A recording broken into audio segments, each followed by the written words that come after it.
Mesdames et messieurs, bonjour. Chers auditeurs, je suis très ravi de vous retrouver pour cette nouvelle édition concernée à la question de l'émigration. La chef du gouvernement italien, Giorgia Meloni, a appelé l'Union européenne à se mobiliser afin d'éviter la banqueroute de la Tunisie, dont les négociations avec le FMI relatives à un prêt d'1,5 milliard de dollars sont bloquées depuis des mois. Nous risquons une invasion si l'Europe ne bouge pas, a-t-elle averti. Selon Giorgia Meloni, les chiffres des migrants ont triplé par rapport au premier mois de 2022. Et Mme Meloni avait également menacé de faire appel à l'OTAN pour patrouiller à la frontière libyenne. Or, ce bras de fer entre Rome et Bruxelles sur la question migratoire, sur fond de la crise politique et économique en Tunisie, cache une réalité bien plus complexe. Celle-ci ne peut être comprise et résolue que dans un cadre plus global tenant compte de tous les facteurs, aussi bien historiques, socio-économiques, sécuritaires et politiques l'ayant provoqué. En effet, la scène migratoire méditerranéenne a enregistré des bouleversements de grande ampleur liés fondamentalement aux retombées des guerres en Syrie, en Libye, en Afghanistan et en Irak. 2,5 millions de traversées des frontières maritimes et terrestres européennes ont été enregistrées entre 2008 et 2013, dont 80, soit 2 millions, entre 2014 et 2020. Le transit par la Turquie en direction des Balkans et par le Liban en direction de Chypre représente 68% des flux enregistrés entre 2008 et 2020. Les deux bassins méditerranéens oriental et occidental, directement concernés par les traversées à partir des 4 pays de l'Afrique du Nord, représentent les 40% restants. 6,5% à partir du Maroc et de l'Algérie en direction de l'Espagne et très rarement la Sardaigne et 33,5% à partir de la Libye et de la Tunisie en direction de Lampedusa, de la Sicile et très rarement vers Malte. Ces flux ont constitué la crise migratoire la plus aiguë depuis la fin de la Seconde Guerre mondiale. Les effets de la guerre en Libye, déclenchés par l'intervention de l'OTAN sous instigation française en 2011, se sont étendus aux États du Sahel. Ces pays ont été déstabilisés par le retour des combattants qui étaient impliqués dans le conflit libyen et par le transfert d'énormes quantités d'armes libyennes. Les réseaux criminels de trafic de migrants et de traite des êtres humains ont transféré des centaines de milliers de migrants africains vers la Libye principalement, puis vers l'Europe durant cette décennie de 2011-2020. En plus des effets directs du conflit en Libye, même les attaques terroristes et l'insécurité croissante dans les pays du Sahel sont des ingrédients supplémentaires qui alimentent les flux migratoires vers les États d'Afrique du Nord, puis vers l'Europe. Alors, pour en parler, j'ai le plaisir d'accueillir pour cette nouvelle édition Hassan Boubakri, professeur de géographie et des études de migration à l'université de Sousse, en Tunisie, et président de l'ONG Centre de Tunis pour la migration et l'asile.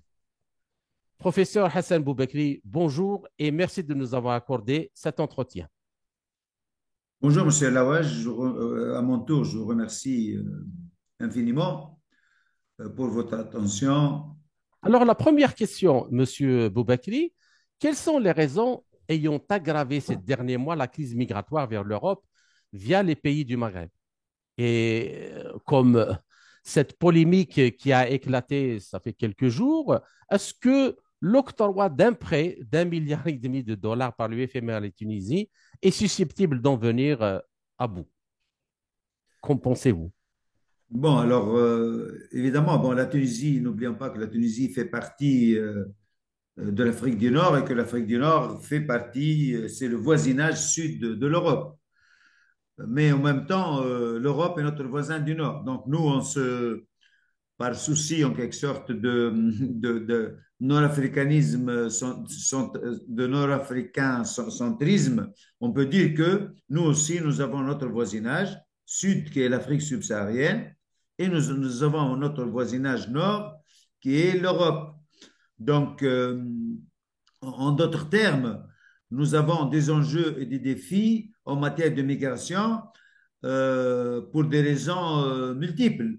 D'abord, la géographie, je veux dire la loi de la géographie, qui fait que nous sommes, la Tunisie, mais l'Afrique du Nord en général, nous sommes quand même les voisins de l'Europe et nous sépare de l'Europe parfois quelques, comme pour le Maroc, Gibraltar, c'est quelques 14 kilomètres, ou pour Lampedusa ou la Sicile, c'est une centaine de kilomètres. Donc, Ouais.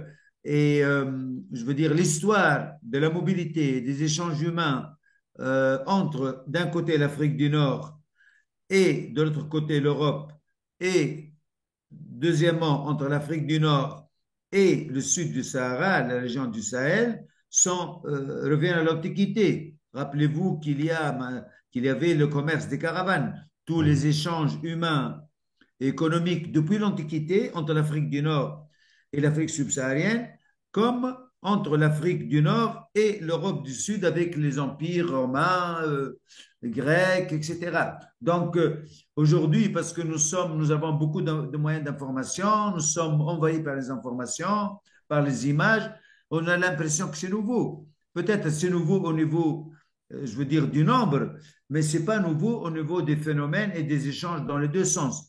Donc, Mhm. c'est normal que l'Afrique du Nord soit un peu je veux dire, la région, la plateforme d'échange entre d'un côté elle-même et l'Afrique et l'Europe, et de l'autre côté avec l'Afrique subsaharienne. Évidemment, je veux dire, les changements stratégiques, les basculements en quelque sorte au niveau du contexte géostratégique, sécuritaire, politique dans la région fait que, je veux dire, des facteurs structurels Mhm. de longue durée et peut-être de moyenne durée aboutissent aujourd'hui à ce que nous ayons cette crise migratoire aiguë à laquelle est confrontée l'Afrique du Nord et la Tunisie dans ce cas-là.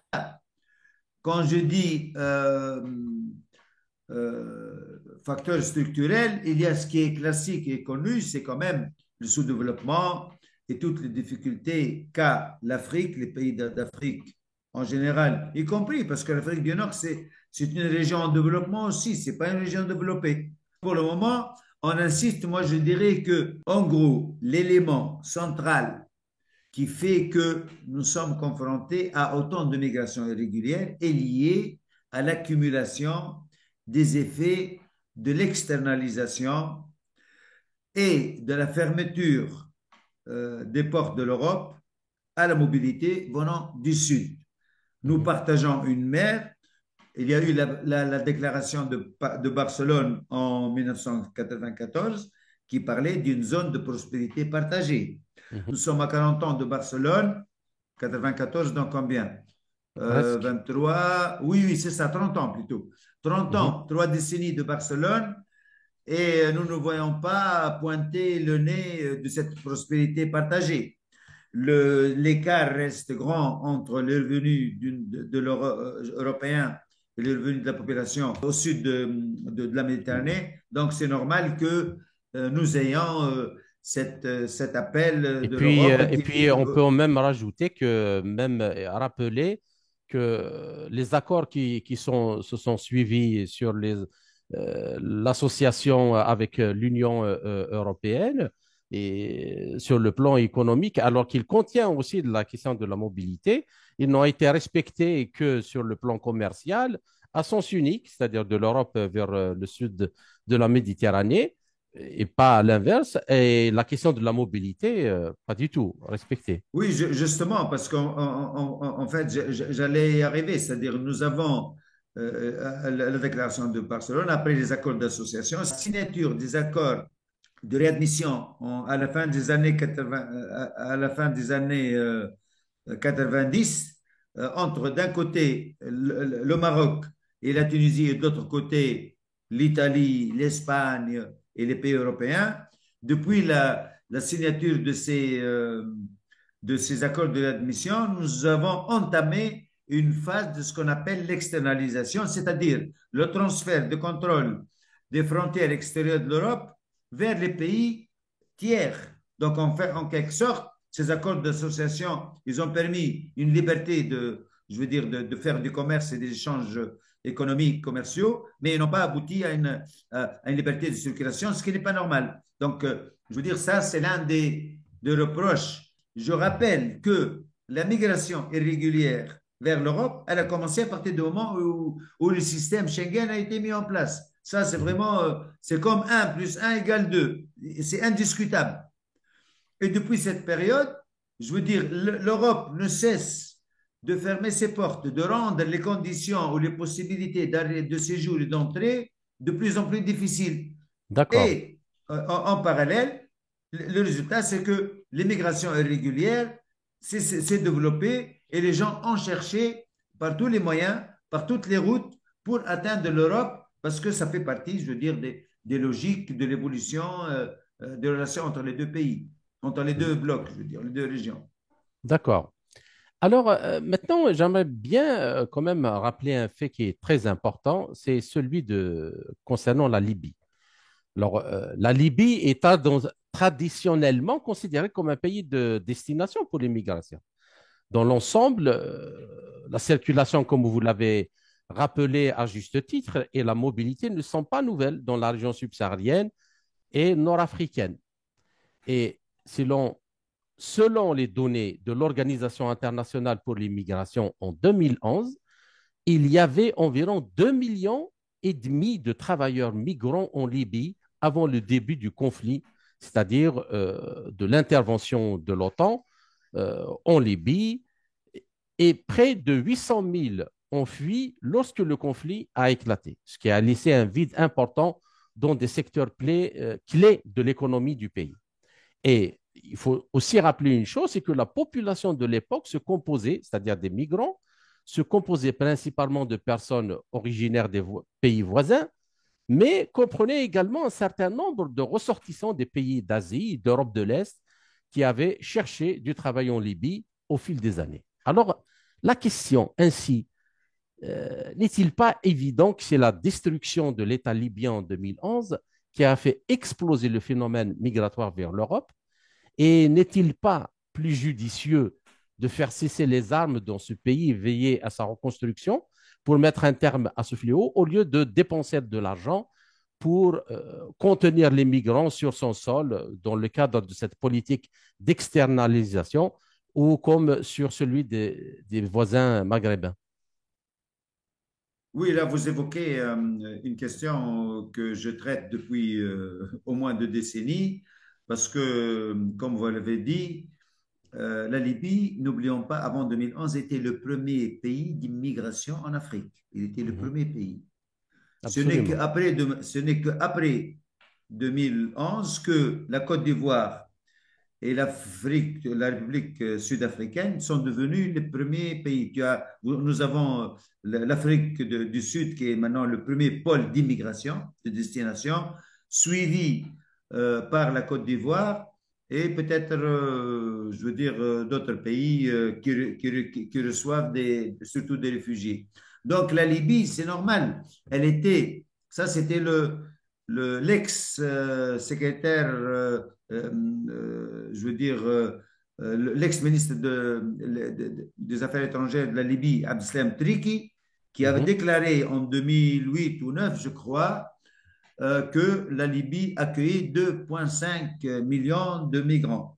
Ces migrants venaient, comme vous l'avez dit, essentiellement des pays voisins arabes d'ailleurs. Les plus Bien grandes sûr. communautés, c'était les Égyptiens, c'était les Soudanais, les Tchadiens et pas mal aussi de pays d'Afrique subsaharienne. Parce que, et bien sûr, et même, je veux dire, depuis les années 70, pour les Asiatiques, les Philippins, les Turcs, les Bengalais, bon, ils étaient nombreux, les Syriens, les Palestiniens, mais la Libye s'est ouverte à l'Afrique pour 2 raisons. Les raisons historiques, d'abord, n'oublions pas que la diaspora libyenne qui était dispersée jusqu'au lac Tchad après l'invasion de la Libye par l'Italie en 1911 a donné lieu à des diasporas qui étaient installées dans le voisinage sahélien de la Mhm. Libye. Et après l'indépendance de la Libye, une partie de ces populations sont rentrées en Libye tout en gardant des réseaux familiaux, des familles, matrimoniaux. On est allé même jusqu'à trouver des Tchadiens d'origine libyenne qui font partie de la diaspora tchadienne à Paris Mhm, et dans les pays, surtout, je veux dire, les pays en France en général. Donc, c'est normal que la Libye soit ouverte sur l'Afrique.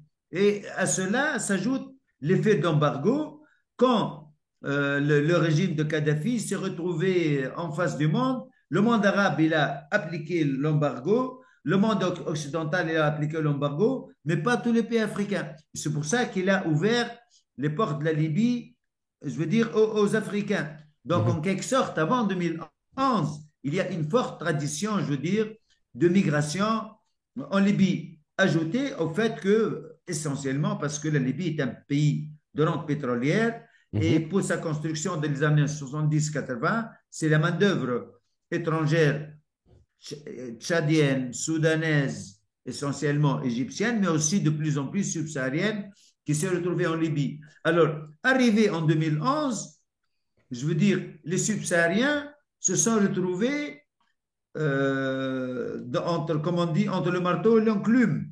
Ils étaient considérés comme des mercenaires par ce qu'on appelle les révolutionnaires, c'est-à-dire les rebelles, et ils étaient poussés par Kadhafi pour partir en Italie pour faire pression sur Berlusconi et sur l'Italie. C'est ce qui fait que nous avons eu à peu près 35 000 arrivées de migrants subsahariens à Lampedusa en 2011. Et puis en 2012-13, ça s'est calmé. Ça s'est calmé, il n'y avait pas beaucoup. Et à partir, d'ailleurs, on le voit, tout à l'heure, moi je faisais des cours sur ça avant qu'on se retrouve. À partir de 2014, le nombre des migrants qui ont traversé la Méditerranée centrale pour aller à Lampedusa, essentiellement, et en Méditerranée Sicile, centrale, c'est-à-dire via la Tunisie et la Libye. et la Libye. Donc, il y avait, le nombre a explosé, il est monté à 180 000, 170 000. Pourquoi? Parce que, on le voit, c'était clair, c'est vraiment, comme on dit, on n'a pas besoin de photos. 2014, la reprise de la guerre civile en Libye. Il a abouti à la destruction de l'État. L'État a été détruit déjà Mhm. depuis 2011, mais l'effet de la destruction de l'État libyen à cause de l'intervention occidentale, et les Occidentaux, ils le reconnaissent, aussi bien Tony Blair que Macron dernièrement, quand il a dit, enfin, quand ils ont dit notre faute, je veux dire, notre erreur est monumentale en Libye parce qu'on a cassé, on a détruit la Libye, ce qui fait que ce sont les milices et les groupes armés qui tiennent la Libye dans un contexte d'économie de guerre. Et dans ce cas-là, de quoi ils vont vivre quand il n'y a plus de bataille, il n'y a plus d'argent pour payer la bataille, je veux dire, et les combats, ce sont, je veux dire, la traite des personnes et le trafic de migrants qui deviennent la principale source des milices. D'un point de vue primordial, quand la Libye recevait 2,5 millions de migrants, bien sûr, casser un pays comme ça, il ne faut pas après, par la suite, se plaindre ou s'offusquer du fait qu'il y a des milliers de gens qui partent vers le nord parce qu'il faut bien qu'ils vivent. Totalement, oui, oui, bien sûr, parce que si la Libye était restée stable, même aujourd'hui, si demain la Libye devenait stable, vous pouvez être sûr qu'elle va, je veux dire, faire appel et elle va accueillir beaucoup de travailleurs migrants d'Afrique subsaharienne et que peut-être 80% des subsahariens qui veulent partir en Europe aujourd'hui, fuyant la guerre, fuyant les abus, fuyant Mhm. je veux dire, on est arrivé quand même à des situations où des milliers de femmes et de migrants qui sont asservis, je veux dire, violés, qui sont, je veux dire, victimes je veux dire, d'abus et d'exploitation sexuelle et d'exploitation pour le travail pour les hommes. Donc, c'est normal que si la Libye se stabilisait, elle retiendrait ses populations. Et si la Libye a été détruite, le résultat automatique, entre autres, c'est vraiment, je veux dire, l'ouverture de la porte de la Libye. Et aujourd'hui, nous avons moins que ça. Parce que on a eu 2 ou 2,5 millions avant 2011, nous avons seulement 800 000 maintenant qui restent en Libye. Le reste, ils arrivent en Libye et ils quittent à travers les réseaux de trafic de traite des passeurs vers l'Italie. Et le D'accord. problème, c'est que une fois qu'ils arrivent en mer, ils sont repoussés ou interceptés par les gardes-côtes libyens, ils sont ramenés en Libye. Ramenés en Libye, ils viennent en Tunisie.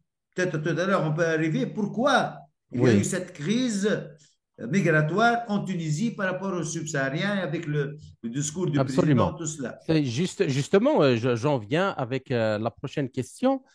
Parce que, bon, il y a les chefs d'État occidentaux, notamment européens, Macron et autres, qui reconnaissent avoir que leur pays ont commis des fautes monumentales en détruisant la Libye. Mais il y a quand même une chose qu'on devrait bien, sur laquelle on devrait se focaliser.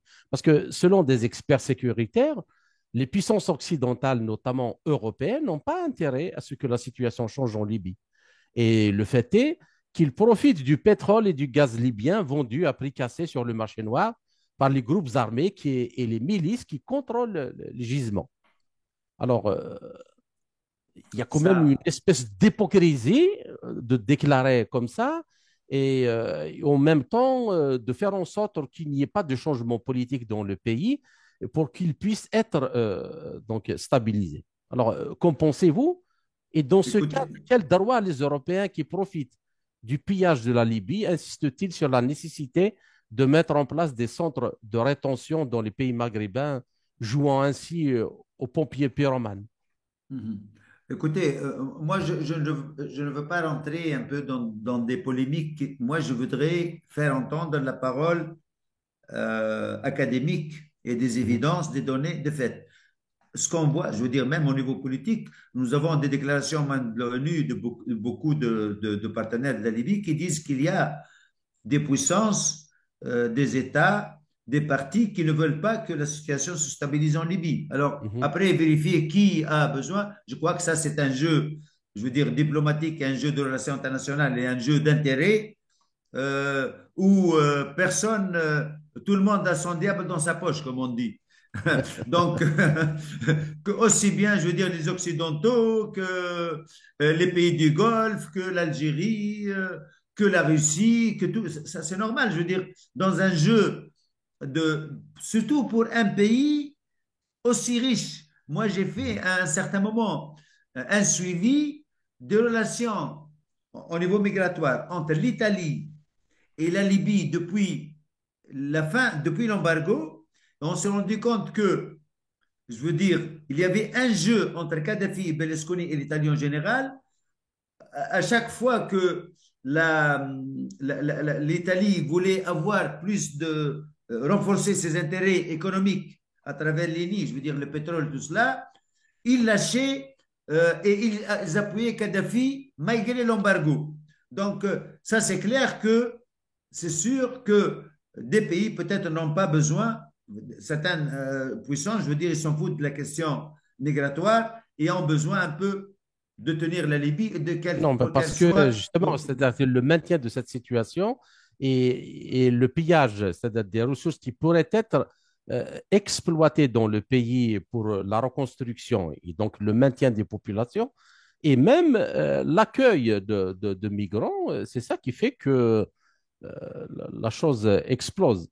Oui, Euh, c'est ça. Je veux dire, à partir du moment où il y a certaines puissances qui ne veulent pas qu'il y ait stabilisation de la Libye, la situation va continuer et les groupes armés et les milices vont continuer à faire du trafic aussi bien de migrants que du pétrole, que des oui, armes, que, des, exactement. que de la drogue, je veux dire, tout ce qui est illicite. Je veux dire, ça va, c'est en parallèle. Et bon, on ne doit pas uniquement, je veux dire que c'est comme pour la Tunisie ou pour l'Afrique, uniquement jeter la pierre aux grandes puissances parce que ce sont les Libyens qui ont appelé l'OTAN quand même à intervenir. Moi, je le dis, Mhm. je le rappelle à toutes les fois, je le rappelle aux Libyens, aux amis libyens, aux frères, en leur disant, c'est vous qui avez appelé l'OTAN pour qu'elle intervienne. Donc, il faut que toutes les responsabilités soient mises sur la table. D'accord. Mais c'est normal, je veux dire que cette situation d'instabilité aboutit à un maintien de la pression migratoire, un maintien, je veux dire, les gens sont obligés, quand ils arrivent en Libye, sont obligés de partir parce qu'il y a énormément de formes d'abus et d'atteinte aux droits humains et aux droits humains, surtout des migrants, des réfugiés et des demandeurs d'asile qui arrivent en Libye. Et c'est normal que de l'autre côté, nous avons de plus en D'accord. plus de gens qui partent. Si on dit, je veux dire, tous les ingrédients d'une pression migratoire de départ, push factor, pour partir de Mhm. l'Afrique sont là. Nous avons les causes structurelles classiques, la pauvreté, le sous-développement, la corruption, la détérioration des services publics partout, que ce soit même en Afrique du Nord ou en Afrique subsaharienne. Mhm. Et nous avons en plus le réchauffement climatique. Vous voyez que, par exemple, en Afrique de Donc, vous, l'Est, c'est-à-dire que la situation actuelle n'est qu'un facteur d'aggravation, mais ce n'est pas d'aggravation totale. Et on peut ajouter à cela ce qui se passe, je veux dire, l'effet de la guerre en Libye et le terrorisme et l'insécurité au Sahel qui ne cessent de s'aggraver. Et ça ne peut être qu'un facteur qui alimente, Mhm. je veux dire. Et ça, c'est un autre effet. L'effet, je veux dire, en Libye même et l'effet sur le Sahel. Tout cela, je veux dire, aboutit à une multiplication des facteurs et un renforcement des facteurs qui poussent les populations à partir. Vous voyez aujourd'hui ce qui se passe dans la zone des 3 ou 4 frontières entre le Cameroun, le Tchad, le Niger et le Burkina Faso. Nous voyons le Nigeria avec Boko Haram. Nous voyons les groupes armés maintenant qui commencent à contrôler des pans entiers du territoire malien, burkinabé et même parfois, je veux dire, nigérien. Et ça aboutit, ça touche les communautés rurales qui cherchent après à partir dans les villes et qu'on ne trouve pas dans les villes les conditions pour s'installer, les bonnes conditions, ils vont partir. Donc une partie, pas toute, mais une partie de l'insécurité et des causes de départ aboutit en Afrique du Nord. Ça c'est, je veux dire, indéniable. Mhm. Tant que, donc, je veux dire, même, enfin, la Tunisie se trouve, entre autres, mais l'Afrique du Nord en général, se trouve dans une situation quand même qui n'est pas, qui est intenable. C'est-à-dire, nous avons des arrivées et de l'autre côté, nous avons une fermeté des portes, donc des frontières, avec l'externalisation, le contrôle, etc.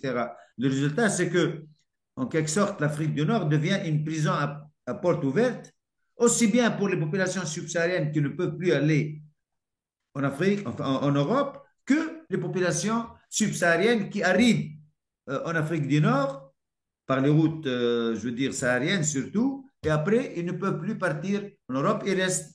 Mais Ils ce restent problème, je dirais qu'il est même le même, même pour les populations de ces pays eux-mêmes. voilà, Même oui, oui, pour je veux les dire, Marocains, les Algériens, les Tunisiens, les totalement, Libyens, bien sûr. même pour Non, eux, le problème se pose de la même les façon. deux, oui, oui, les Ouais. deux. Quand j'ai dit zone ou bien une région sous forme de prison ouverte, parce que, je veux dire, plus personne, nous sommes tous assignés à rester Absolument, ici, absolument, à ne absolument. plus partir de manière régulière. C'est pour ça que, je veux dire, si l'Europe ne fait pas un effort cette année ou l'année prochaine, enfin, vraiment dans l'immédiat, pour ouvrir les portes, je veux dire, d'une mobilité, d'une circulation organisée, moi je suis sûr que la situation D'accord. ne peut que s'aggraver. L'Afrique subsaharienne est devenue, depuis le milieu des années 90, comme vous l'avez souligné dans la première partie du XXe siècle, une zone fort pourvoyeuse de migrants pour tous les pays de l'Afrique du Nord, y compris la Tunisie. Et les facteurs essentiels de cette dynamique, qui ont joué un rôle déterminant dans ce développement migratoire, c'est l'explosion démographique, l'élargissement de l'écart de développement avec les pays de l'Afrique du Nord et avec les pays développés, c'est-à-dire de l'autre rive de la Méditerranée, en Europe, l'éclatement des guerres civiles et ethniques en Afrique orientale, centrale, occidentale, etc. Alors, tous ces facteurs ont eu pour conséquence des migrations forcées ou volontaires à destination aussi bien des pays du voisin régional en Afrique de l'Ouest, comme le Mali, le Sénégal, le Nigeria par exemple, ou vers les pays de l'Afrique du Nord. Alors, la question, Sans s'attaquer à tous ces problèmes et ces fléaux, est-il possible de poser correctement le problème de l'immigration, aussi bien légale que clandestine, afin de lui apporter les solutions adéquates à même de l'éradiquer totalement?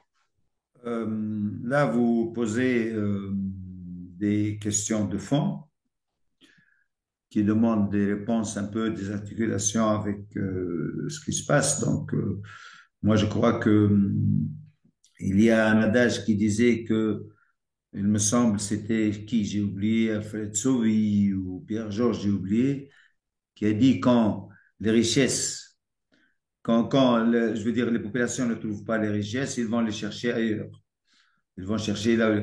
Donc, je veux dire, la loi, surtout dans un monde globalisé, Mhm, je veux dire, les informations sur les opportunités du travail, sur les routes, sur les stratégies, les trajectoires, sur les opportunités, sur les trafics, sont maintenant à la disposition de tout le monde, qu'on ne peut que s'attendre à une multiplication des migrations dans le monde. Faut pas oublier que, je veux dire, il y a une accélération du nombre de migrants dans le monde. Maintenant, on n'est pas loin de 300 millions de personnes qui vivent hors de leur pays d'origine. mhm. Et que aussi, en même temps, il y a une explosion, ce qui est encore plus dramatique, du nombre de réfugiés demandeurs d'asile à cause de toutes les formes de crise, je veux dire, qui aboutissent à des migrations forcées, crise climatique, enfin, crise politique, ethnique, en Afrique. Et en Afrique, on a, et puis bien sûr environnementale, dont on a parlé, peut-être sur lesquels on reviendra. Alors, le résultat, c'est que, enfin, je veux dire, la réponse doit être comment est-ce qu'on peut traiter d'abord ces causes structurelles? Un. Et Mhm. deuxièmement, si on ne peut pas les traiter, comment au moins administrer, gérer leurs conséquences? C'est ça, je veux dire, les pays du monde, y compris l'ONU, moi je ne crois pas que le Global Compact permettra de résoudre ça. C'est peut-être une façon juste de, en quelque sorte, de lisser les relations entre les pays riches et les pays en développement et les populations en développement. Mais je ne crois pas que le Global Compact aboutira à une meilleure Le gestion Global de la Compact, migration. c'est-à-dire, c'est cette situation de globalisation de Non, non, l'économie, notamment financière, qui non, non, sert. non, Hein? non, non, non, non, non, c'est quand même. Le Non. Global Compact, c'est le Compact mondial de la migration qui a été signé en 2018 à Ah, Marrakech. d'accord, Et puis New York, vous avez un Global Compact, le Pacte mondial pour les migrations et le Pacte mondial pour les réfugiés, qui a d'accord. été adopté par l'Assemblée des Nations Unies, l'Assemblée générale, en décembre 2018. Mhm. Et je veux dire, c'est juste pour un peu, comme je vous ai dit, un peu faciliter les relations ou la manière de gestion, mais il n'attaque pas le fond du problème, il essaie de gérer les conséquences des migrations pour ne pas C'est comme laisser un les migrants médecin qui s'occupe des symptômes de la des maladie, mais symptômes. pas des Voilà. causes qui la génèrent. Voilà, et les causes qui génèrent, ils sont pas gérés, ils sont pas, comme on dit, discutés dans ce pacte global, parce que je veux dire, au fond, c'est les écarts de développement, c'est les termes de l'échange, c'est permettre à l'Afrique, je veux dire, d'exploiter ses richesses, de garder une bonne partie des richesses, et ça, je veux dire, Et de le toutes les grandes, transformer localement, surtout. voilà. Et donc là, comme j'ai dit tout à l'heure, c'est la responsabilité des grandes puissances qui dominent, mais aussi des Africains. Il ne faut pas jeter Absolument. la Absolument. pierre uniquement aux grandes puissances, la Russie ou la Chine, parce que c'est nous qui permettrons ça. C'est comme pour la Libye. C'est les Mhm. Libyens qui ont ouvert la porte je veux dire, à la destruction de leur pays. Et nous, les Africains, depuis 50, 60 ans, jusqu'à quand on va dire que c'est le post-colonialisme, c'est l'impérialisme? Parce que nous laissons faire. Donc, je crois que c'est une responsabilité d'abord des Africains de chercher à traiter cette question, de traiter, je veux dire, les causes. Mais en même temps, je veux dire, les grandes puissances, leur politique et, je veux dire, la façon dont ils exploitent et ils pillent les ressources du continent, aboutissent à des conflits internes dans ces pays pour une compétition sur les ressources. On le voit aussi bien entre les sédentaires et les pasteurs. On le voit entre... Regardez comment, par exemple, le pétrole nigérian, il est parfois détournés par les populations locales parce que ce sont des populations et des régions qui voient passer les oléoducs, mais ils ne profitent pas et ils ne profitent Absolument. pas des richesses nationales. Et ces richesses nationales sont exploitées par les élites centrales africaines et en même temps en alliance avec les grandes puissances. Donc, si on ne règle pas cette question, je veux dire, on ne peut pas avancer et nous aurons de plus en plus de migrants parce que ces causes alimentent en quelque sorte les Absolument. conflits, alimentent la pauvreté, alimentent... Mais en même temps, on dirait que, je veux dire, moi, c'est ce que j'ai dit par rapport à l'Afrique du Nord, je veux dire, c'est pour ça que je dis qu'il ne faut pas que l'Afrique du Nord clone ou le copie les politiques migratoires de l'Europe. C'est-à-dire, on crie et on dénonce la manière dont nos propres migrants sont traités en Europe, mais on traite en Afrique du Nord les ressortissants des pays tiers d'Afrique subsaharienne de la même manière que les Européens traitent nos migrants. C'est pas normal. Donc, vous Mhm. voyez que le problème n'est pas seulement, je veux dire, européen ou la domination. La domination, c'est clair, mais il y a un manque de prise, je veux dire, en main de notre sort, de notre propre destin par nos dirigeants, par nos élites et par nos pays et nos populations. Et dans ce cas-là, Monsieur Boubekri, des puissances comme la Chine et comme l'Inde, en prenant les pays qui sont partis dans les années 60, dans les mêmes conditions que beaucoup de pays africains qui étaient au lendemain de leur indépendance. Pourquoi ceux-là ont beaucoup avancé? Et chez nous, ce n'est pas le cas. Et est-ce que ces deux pays qui sont restés pour une longue durée comme des pays non alignés, c'est-à-dire des pays en voie de développement, ne peuvent pas justement servir d'exemple aux pays africains pour sortir de cette léthargie qui, concernant le développement qui empêche les populations de s'épanouir chez eux? Moi, je crois que dans ce cas-là, et je vais vous donner un exemple, je crois, pertinent. Il n'y a pas plus pertinent que lui. C'est notre propre responsabilité. Regardez le Sud-Soudan. Moi, je prends l'exemple du Sud-Soudan. Mhm, Hein. C'est un pays qui a été, c'est une partie du Soudan qui a été appuyée par les grandes puissances occidentales, par Israël, pour qu'ils demandent leur indépendance. Ils ont été appuyés et le traité de paix signé entre Jean Garang et les autorités soudanaises en 1986, je crois, il s'est basé sur l'organisation d'un référendum en 2011 pour l'autodétermination. On est arrivé en 2011, le Sud-Soudan est devenu indépendant. mhm. En 2014, et depuis jusqu'à aujourd'hui, une guerre civile a éclaté entre les deux chefs historiques, Salva Kiir et Hawlet Machar, interne, Interne. et qui a abouti à 3 ou 4 fois plus de réfugiés, de demandeurs d'asile que pendant toute la période Ils étaient- de la guerre de libération, je veux dire du front de libération, et la guerre entre l'État soudanais et le front de Sud-Soudan. Donc, pour vous dire, il n'y a pas un meilleur exemple. Un État jeune qui a été appuyé par les grandes puissances, tout de suite, il bascule dans la guerre civile. Aujourd'hui, on dit qu'il y a, je crois, 50-60 kilomètres uniquement de, de, de routes goudronnées au Sud-Soudan.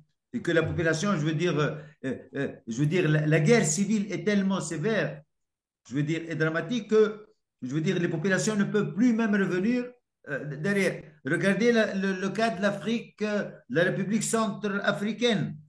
je veux dire, le conflit entre les Séléka et les Balaka. Je ne sais pas si Mhm. vous connaissez Oui, oui, oui, oui, ça, entre les oui. musulmans et les chrétiens. Les musulmans, ils ont commencé à persécuter les chrétiens, et de l'autre côté, les chrétiens, ils ont commencé à persécuter les musulmans, et tous les deux, je veux dire, tous les deux clans, comme au Sud-Soudan, pratiquent je veux dire, ce qu'on appelle la terre brûlée. Donc, dans ce cas-là, comment voulez-vous?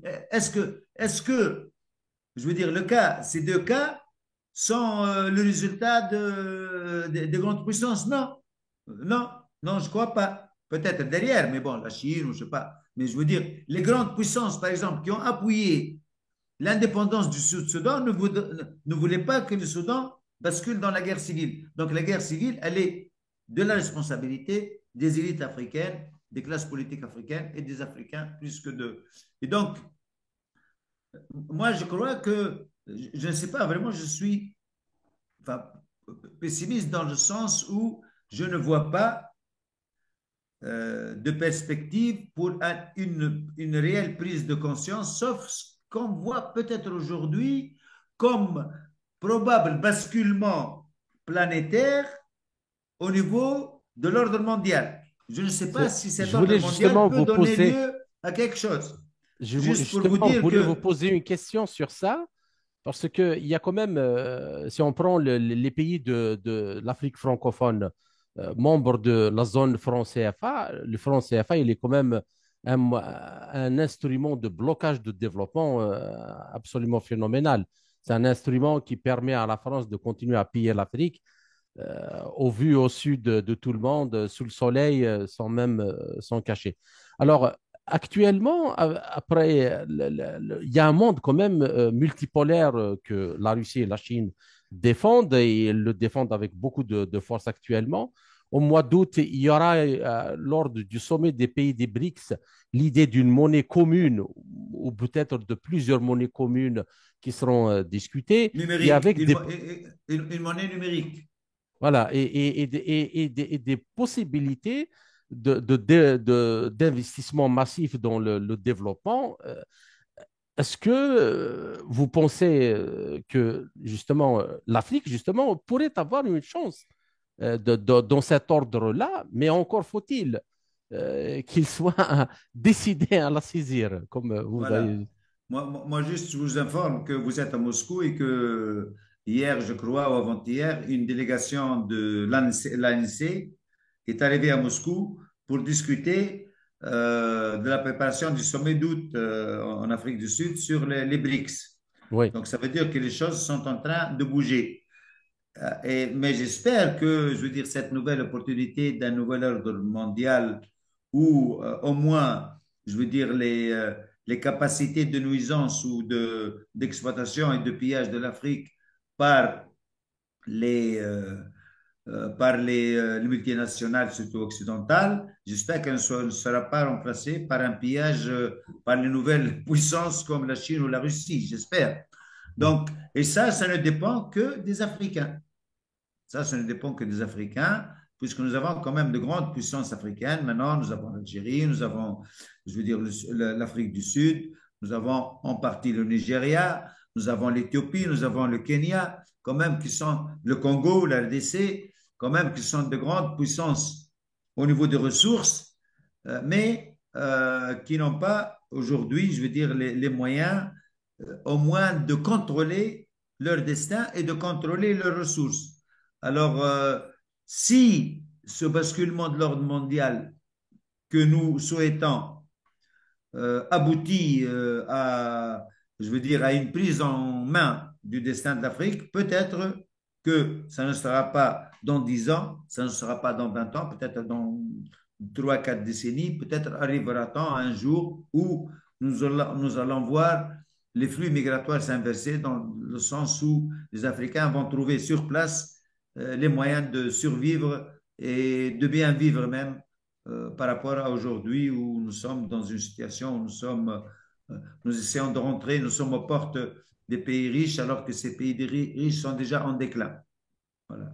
Mais justement, de ce point Démographique. de vue, Monsieur Boubakri, les pays nord-africains, par exemple, l'Algérie, la Tunisie, le Maroc, ont une très grande communauté émigrée, notamment en Europe, mais aussi en Amérique du Nord, et généralement qui a une formation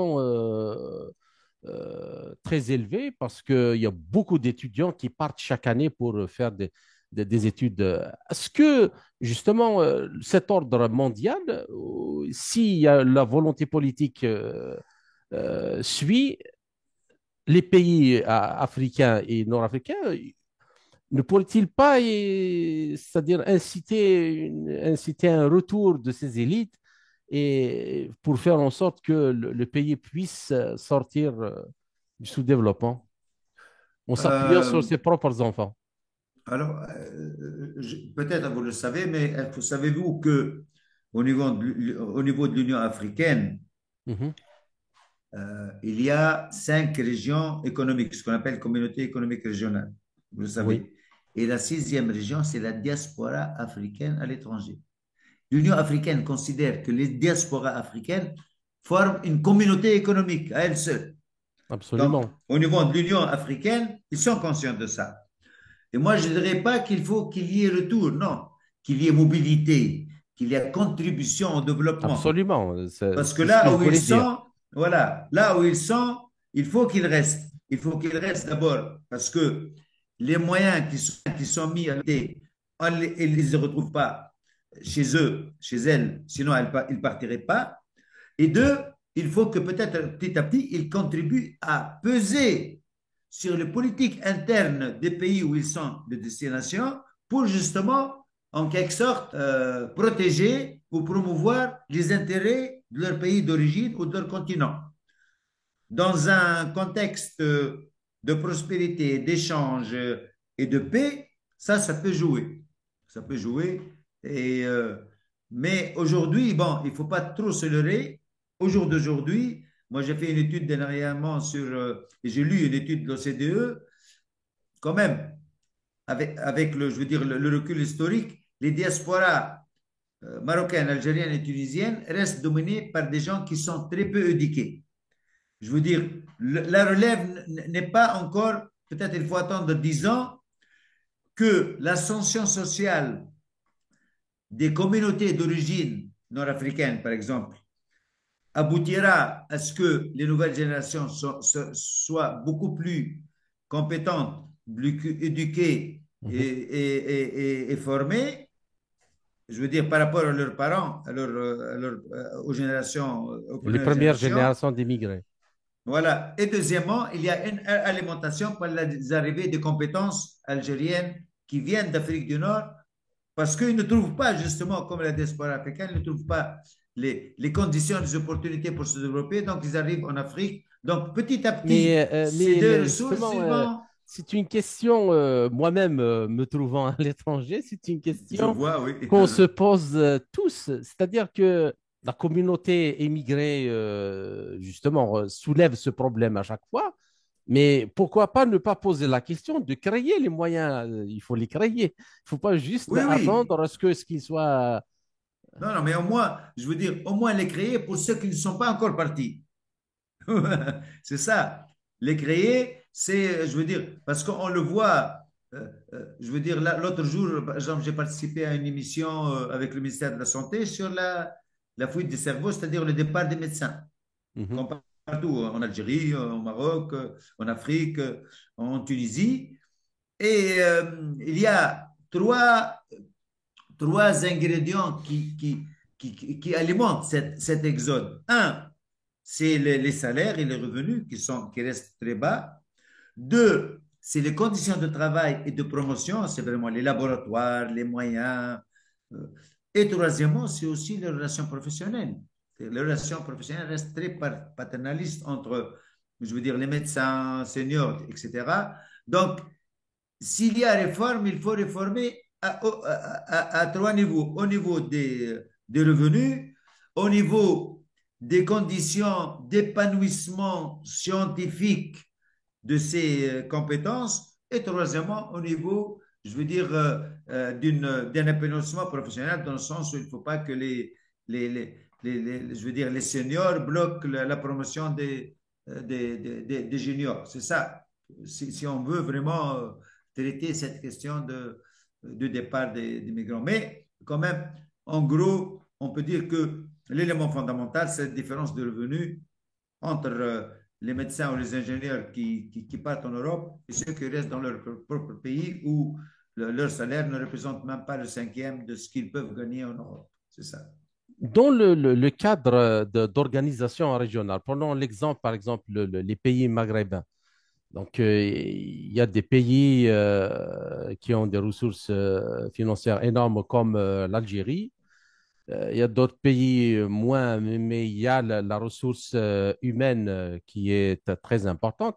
Par exemple, le cas de la Tunisie. J'en ai connu beaucoup moi-même en Europe. Donc, est-ce qu'il n'y a pas un travail, en plus du travail qui peut être, qui doit être fait individuellement, de manière endogène pour chaque pays, il n'y a pas quelque chose qu'on pourrait faire ensemble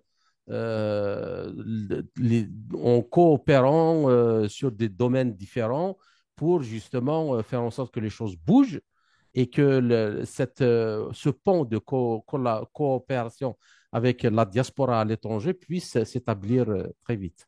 Vous soulevez une question qui est liée au cadre à partir duquel on est parti, qui est la question migratoire. Absolument. Je veux dire, les pays d'Afrique du Nord, du Maghreb donc, surtout, discutent de manière individuelle avec les Européens, alors que les Européens discutent de manière collective. Nous avons la Collectivement. Commission européenne, nous avons l'Union européenne, nous avons les commissaires européens, et parfois nous sommes sous double pression. La pression de la Commission avec ses commissaires et la pression des États membres de l'Union européenne. Alors que nous, on discute individuellement. Peut-être l'espoir, c'est du côté des élites, des nouvelles générations éduquées pour que justement, comme en Afrique, comme au sud du Sahara, pour qu'elles prennent ou comprennent qu'il faudrait, je veux dire, une liberté de la décision au niveau national et la prise en charge, en main de notre destin. Ce n'est pas des mots qui sont dans l'air, je crois que c'est une question de volonté politique et générationnelle par rapport à ça. Concrètement, que doivent faire les pays nord-africains ou subsahariens justement pour pallier à ces problèmes d'assainissement de la vie publique, de la dépréciation de la valeur des diplômes, l'inadéquation entre la formation et les emplois, la mauvaise gouvernance, la pauvreté, les salaires bas. Quel plan, quelle solution préconisez-vous? Cela aboutit, je veux dire, à ce que nous gardons, je veux dire, les causes du sous-développement ou du mal-développement, comme en Afrique. Tant, parce que, comme je dis, ce diagnostic, il a été fait depuis les années 90 et surtout depuis les années, clairement depuis les années 2000, c'est-à-dire à partir de l'année 2000. Et pourtant, on n'est pas plus, on a autant toujours de chômage, on a autant de corruption, même, regardez la Tunisie, je veux dire, qui était, on disait que, je veux dire, la classe politique, le régime de Ben Ali était corrompu, mais après 2011, la corruption a touché et a continué à toucher de plus larges pans de la société. Toute la Vraiment. société toute est devenue corrompue. C'est ce qu'on Donc, appelle une démocratisation. C'est comme une démocratisation de de la la corruption, corruption. exactement comme dans le pays voisin à côté, à côté en Voilà. Algérie.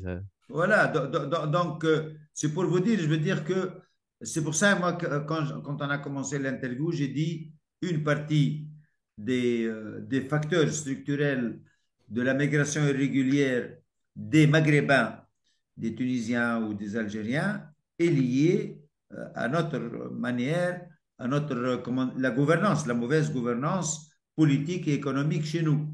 Si on dit que les migrants irréguliers, quand ils partent, ils votent par les pieds, on dit, parce qu'ils ne veulent plus rester. Donc, c'est une manière, je veux dire, de punir les classes dirigeantes quand on part de manière irrégulière parce qu'on n'a plus d'opportunités, on n'a plus de confiance dans le pays. Donc, je crois que on ne peut pas chercher à créer la roue, comme on dit.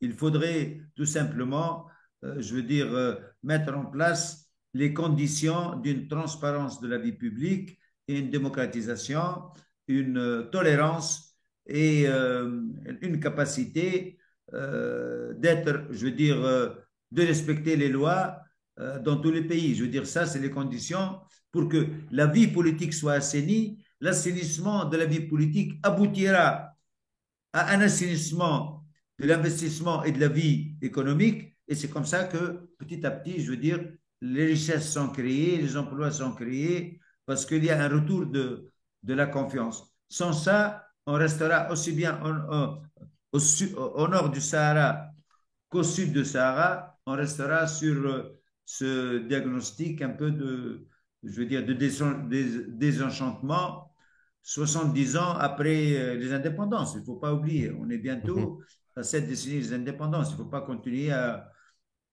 se cacher derrière les prétextes de l'impérialisme, de la domination. Oui, il faut les combattre, mais je suis sûr que l'impérialisme et la domination et le néocolonialisme ne peuvent être combattus que par un assainissement de la vie publique chez nous. À partir de là, ils ne peuvent plus trouver la clientèle nécessaire pour justement imposer leur Absolument. domination et le pillage. Voilà.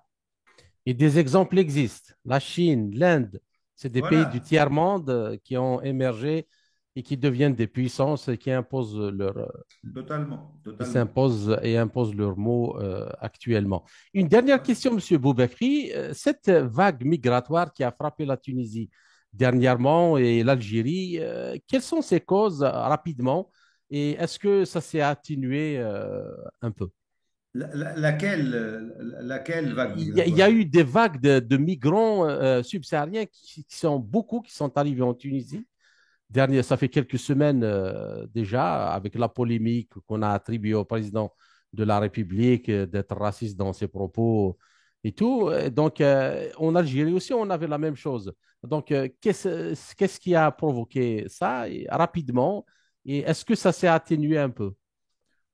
On peut dire, je veux dire, quand le président a parlé d'un remplacement de la population, enfin, il s'est mal exprimé parce qu'en fait, il aurait pu dire qu'il y a de plus en plus de subsahariens, c'est vrai. Mhm. Parce que nous avons constaté que ces derniers mois, il y avait beaucoup de subsahariens qui sont restés en Tunisie. C'est pour ça, tout à l'heure, quand on a commencé à parler, on a dit une prison ouverte aussi bien pour les Tunisiens que pour les subsahariens. Pourquoi? Parce que le nombre de subsahariens a augmenté en Tunisie, peut-être en Libye, en Algérie aussi, parce qu'ils ne peuvent plus partir de l'autre côté. Donc, il y a une partie des gens qui partent, qui traversent la Méditerranée, mais après, ils sont interceptés, ils sont retournés, je veux dire, vers les pays d'origine, vers la Tunisie dans ce cas-là. Donc, par exemple, si je prends le cas en 2022 pour la Tunisie, il y a eu 30 000 de personnes interceptées, donc des opérations qui ont été échouées par les forces de l'ordre, enfin par la garde maritime et la marine nationale. La moitié sont des Tunisiens et la moitié sont des subsahariens. Les Tunisiens, Hmm. ils sont enquêtés, après ils rentrent chez eux. Les subsahariens, ils vont rester en Tunisie.